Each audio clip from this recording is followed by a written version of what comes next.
Saudara-saudari, marilah kita mendengarkan renungan dengan judul Hari Minggu Kerahiman Ilahi, yang berdasarkan pada Injil Yohanes bab 20 ayat 28 dan 29. Thomas menjawab dia, "Ya Tuhanku dan Allahku." Kata Yesus kepadanya, "Karena engkau telah melihat aku, maka engkau percaya. Berbahagialah mereka yang tidak melihat, namun percaya." Dalam nama Bapa dan Putra dan Roh Kudus. Amin. Saudara-saudari terkasih dalam nama Tuhan Yesus Kristus, berita kebangkitan Yesus menjadi sesuatu yang sangat baru bagi para rasul, orang-orang pilihan Yesus. Para rasul tidak mudah percaya ketika mendengar berita Yesus menampakkan diri. Salah satu rasul yang sulit untuk percaya dengan berita bahwa Yesus bangkit adalah Thomas. Diceritakan bahwa ketika hari sudah malam pada hari pertama minggu itu, berkumpullah murid-murid Yesus di suatu tempat dengan pintu-pintu yang terkunci karena mereka takut kepada orang-orang Yahudi. Pada waktu itu, datanglah Yesus dan berdiri di tengah-tengah mereka dan berkata, "Damai sejahtera bagi kamu." Dan sesudah berkata demikian, Yesus menunjukkan tangannya dan lambungnya kepada mereka. Murid-murid itu bersukacita ketika mereka melihat Tuhan.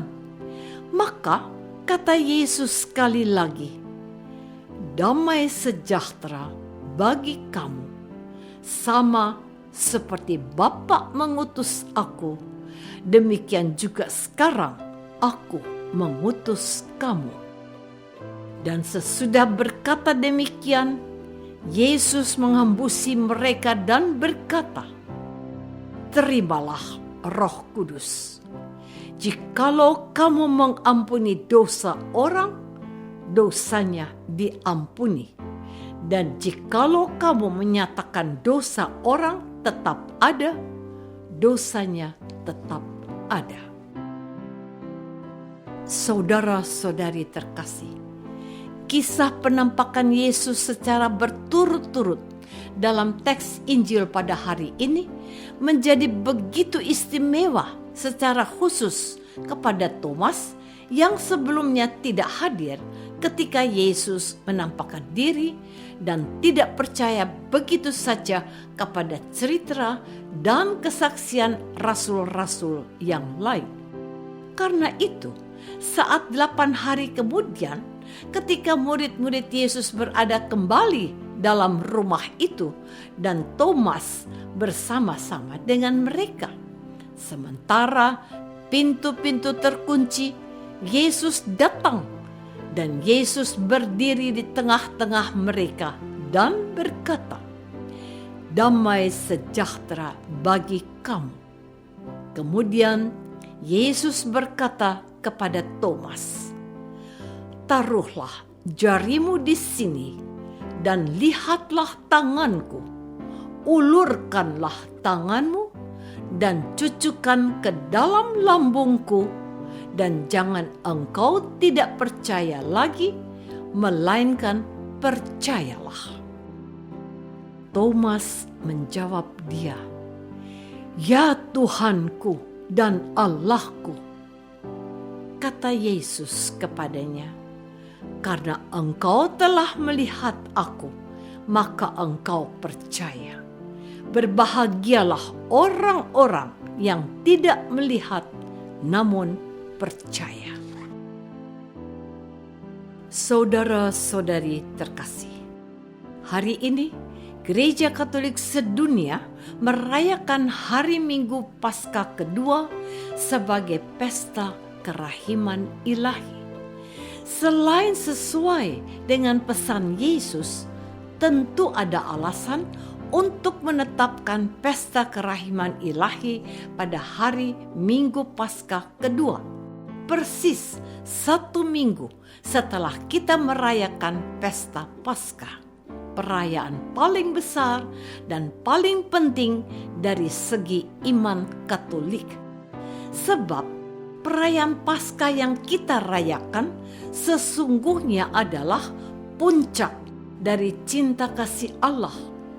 Allah mencintai kita tidak hanya dengan mengutus putranya datang dan lahir ke dunia yang kita rayakan pada saat Natal, tetapi Allah membiarkan Yesus putranya mengalami kesengsaraan, penghinaan, pukulan, cambukan sampai wafat di atas kayu salib. Dengan kebangkitan Yesus, Allah menunjukkan kepada kita bahwa Allah mampu mengalahkan kematian, maut, dan dosa. Puncak dari kasih Allah yang kita rayakan saat Paskah itulah yang tidak boleh kita lupakan dan abaikan. Maka pesta kerahiman ilahi hendak mengingatkan dan menyadarkan kita terus-menerus bahwa kasih Allah janganlah kita sia-siakan.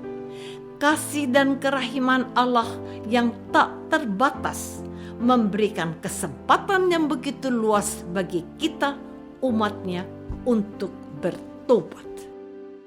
Saudara-saudari terkasih, pesta kerahiman ilahi didasarkan pada buku catatan harian Santa Faustina.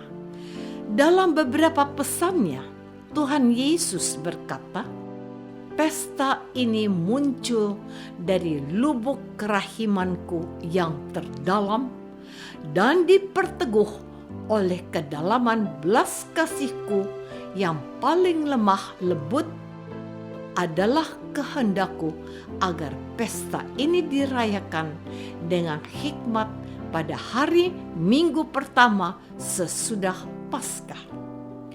Tuhan Yesus melanjutkan pesannya, Aku menghendaki pesta kerahiman ilahi menjadi tempat perlindungan dan tempat bernaung bagi segenap jiwa-jiwa, teristimewa para pendosa yang malang. Pada hari itu, lubuk belas kasihku yang paling lemah lembut akan terbuka. Aku akan mencurahkan suatu samudera rahmat atas jiwa-jiwa yang menghampiri sumber kerahimanku.